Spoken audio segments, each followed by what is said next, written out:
Hey, greetings everybody from our family to yours. We're back again with Restore the Black Family, and something that I really wanted to talk about is the fact that we are probably one of the most lied to generations. You know what I'm saying? Well, not one, obviously, there's a couple of generations, and it's been going on for a while because we've replaced the purpose of life with instead of doing it for the fam, now everybody's out doing it for the gram.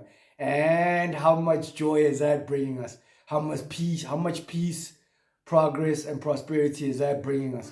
So we really need to reevaluate as to how we're teaching our children and what they should be valuing. Because if we look at the current values, man, they're not producing much in the way of happiness and health and, you know what I'm saying, and progress and such things. And a part of the reason of it is because we've been lied to think that life is all about the church of self. It's all about the gram. It's all about how many likes can I get? How many friends do I have? How many followers? How many, what social circles am I moving around in?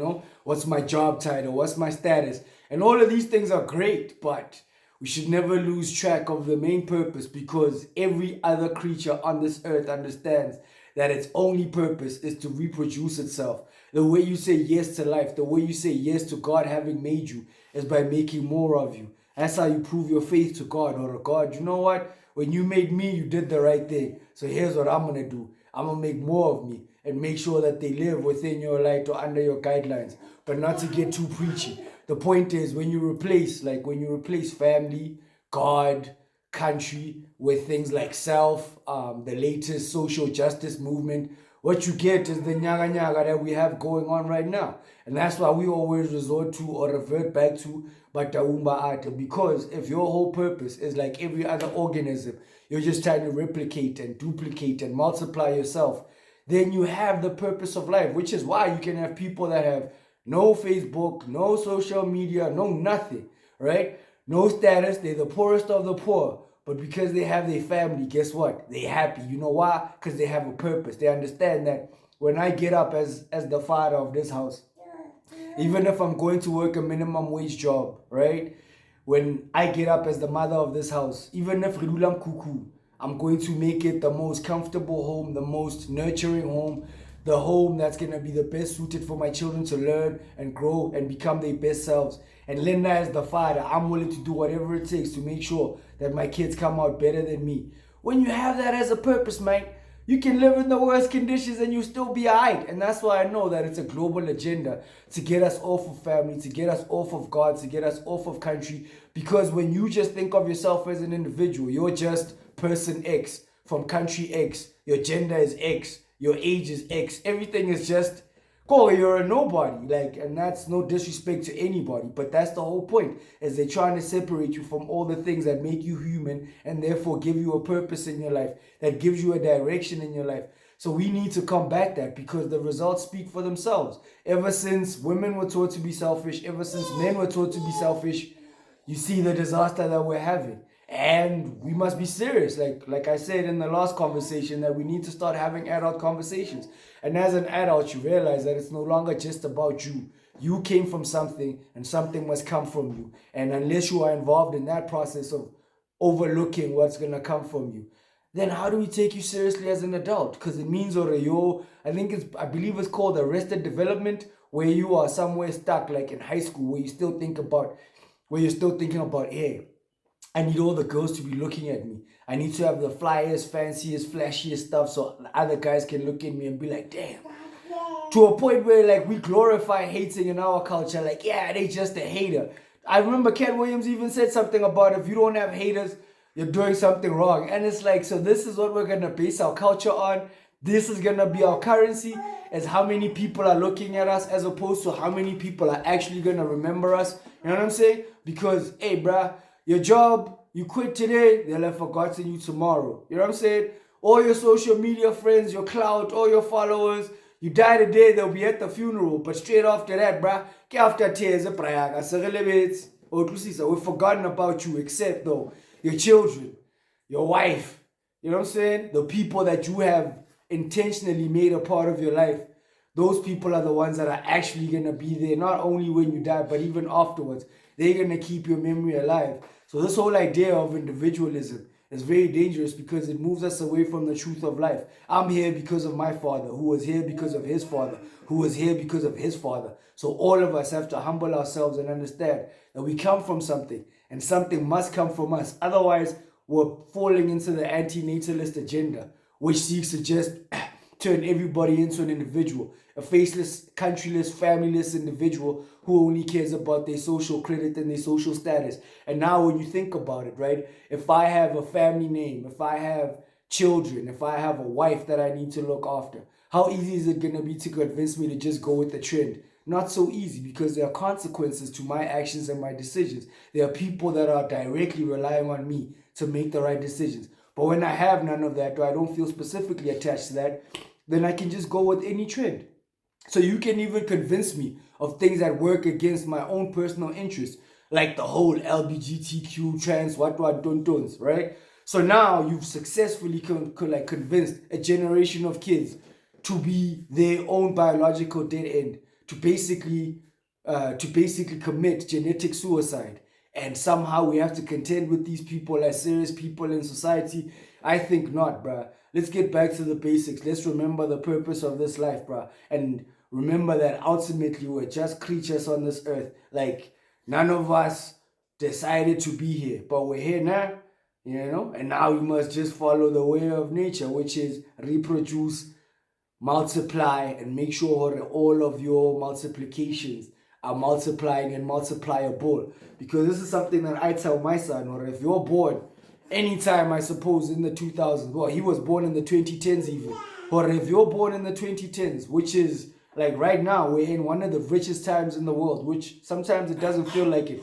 But right now, there's less poverty in the world than there's ever been, and it's only getting better, right? And now you happen to be born in South Africa, which is one of the richest countries on the continent. And I know Africa gets a bad rep, right? So you look at Africa and you're like, okay, so what if you're the richest country in Africa? But here's what you don't know, that if you're one of the richest countries in Africa, you're one of the richest countries in the world. You understand? So if you're born, I'd say, okay, I don't want to say after 94, but we can even take it as far as that, bro. If you're born into a country where the laws of the country protect all of us, right? As long as we're applying them, right? And there's all this opportunity in South Africa. How do we know that there's opportunity in South Africa? Because there's more people moving into South Africa than those that are moving out. So that tells you all the people are leaving wherever there's less opportunity to come here. So it means over the opportunity here is plenty, plenty, plenty. So that's something I try to stress to my son every day is, listen, you are born at the right time, in the right place in history. That there's no reason for you by the time you're 25 for you to be a millionaire. And now if he gets it right, this is how we break all the generational curses. Because if he's a millionaire by 25, by the time he has kids, come on, man, it means already. Because we're not thinking about the moment and how we look for the gram, and we're thinking about the fam. We're laying out 25-year plans, 50-year plans, 75-year plans, 100-year plans, which means we might not become a billionaire family or a billionaire family name in my lifetime, but in the lifetimes that come, it could absolutely happen, And not because we're just chasing material wealth because we think that's the definition of us. But the reality of it is, if we had parents who are involved, who made children the purpose, then we could have ended all this poverty and generational curses stuff a long time ago. But unfortunately, the fact that we have to realize is that, unfortunately, we're the children of children. So another big conversation that we need to have as a community, as a culture, is arrested development. Because how many of our mothers and fathers are grown in age, but in terms of their actions, you see no wisdom that came from experience. And we can't even talk about it because now you're disrespecting the people that gave you life. So I'm hoping we can get into these conversations and flesh them out and talk more. Because for me, what matters most is that my son must have a better future, a better outlook than mine. My daughter must have a better future, a better outlook than mine.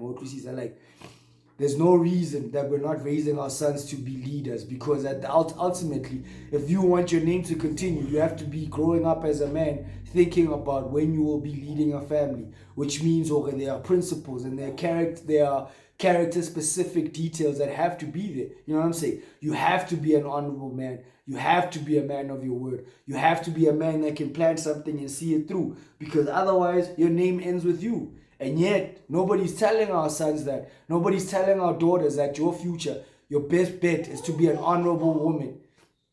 Be very clear about what the consequences of your actions are going to affect not just the family you come from, but for instance, because like I realize a lot of our daughters are now being pushed into things like sex work.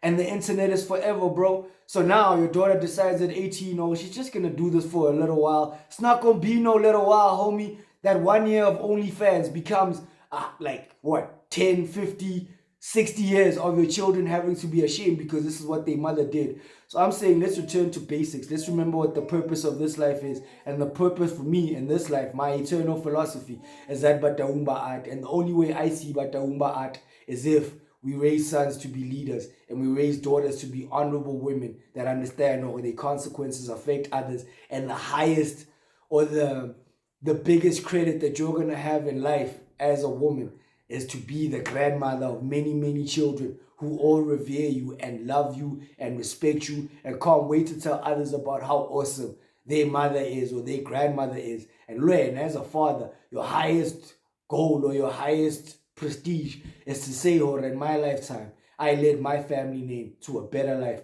a life that was more peaceful, a life that was more progressive, a life that was more prosperous. And if we all do that, man, we winning, bruh. We win, hands down. Regardless of the globalist movements, regardless of whatever type of social engineering they try to put on us, all of that. Like, it's not that hard to beat the system, I genuinely believe. But you have to have like some very serious principles that hold you down and give you purpose and give you direction. Otherwise, you're lost in the sauce. And I'm just tired of living in a society of kids where we were the kids of kids and now we're all lost in the sauce. Because I look at my peers and I don't see a lot of happiness, man. And that's not cool. It means that we're doing something wrong. And unless we stand up to make sure that our children have it better, the social engineers, the social constructionists, the one that think that life is just an idea with no principles or goals or purpose, they end up winning. And I ain't gonna let them win. Not in my lifetime. Never. My name will reign for 100 years. I put that on all the Batau. And with that, I end with Bataumba art.